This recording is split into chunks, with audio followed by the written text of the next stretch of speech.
En la literatura especializada y también en el discurso común y corriente en la materia que nos ocupa en este módulo y en esta maestría, los derechos humanos, podemos observar distintas denominaciones, distintas nomenclaturas que tienen por objeto identificar finalmente a algo que es muy parecido. Hay autores que hablan de libertades fundamentales, otros se refieren a libertades básicas, otros más hablamos sobre derechos fundamentales o incluso sobre derechos humanos. En México hay una tradición que viene de la Constitución de 1917, tal como quedó redactada originalmente en el poder, por el Poder Constituyente en el Teatro de la República de Querétaro en 1917, de acuerdo con la cual se denomina a estos derechos como garantías individuales. Esto pervivió durante mucho tiempo, pero fue modificado en una importantísima reforma a nuestra Carta Magna, publicada en el Diario Oficial de la Federación el 10 de junio del año 2011. Mediante esta reforma se cambia la denominación de estos derechos, que antes se llamaban garantías individuales, y pasan ahora a denominarse derechos humanos, precisamente, si bien se mantiene la denominación de garantías.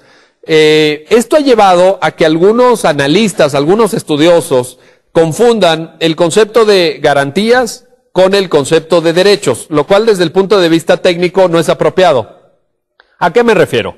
Me refiero a que una cosa son los derechos en sentido sustantivo, por ejemplo, el derecho a no ser discriminado, el derecho a la educación, a la vivienda, el derecho al debido proceso legal, la libertad de tránsito, etcétera, etcétera.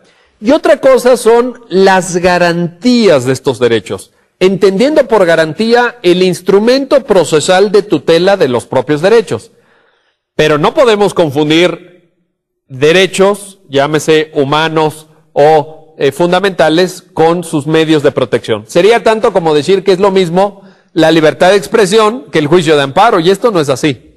En realidad, creo que podemos establecer diferencias sustantivas entre lo que es un derecho, llámese un derecho humano, un derecho fundamental, etcétera, y lo que son sus garantías. Uno es lo sustantivo, otro es lo adjetivo o lo procesal. Se trata, en el caso de las garantías, de los remedios que buscan o bien evitar que se viole un derecho o bien reparar esta violación cuando la misma ya ha acontecido. Y en este sentido, por supuesto, tenemos una amplia experiencia en México para proteger los derechos. Tenemos, pues, como ustedes seguramente recuerdan, desde mediados del siglo XIX, una figura que es el juicio de amparo y otros medios como el ombudsman, las responsabilidades de los funcionarios públicos, las acciones de inconstitucionalidad, incluso las controversias constitucionales, según lo ha señalado la Suprema Corte, que protegen derechos. Pero lo que nos debe de quedar claro es que una cosa son precisamente estos derechos y otra muy diferente, las garantías que tienden a protegerlos.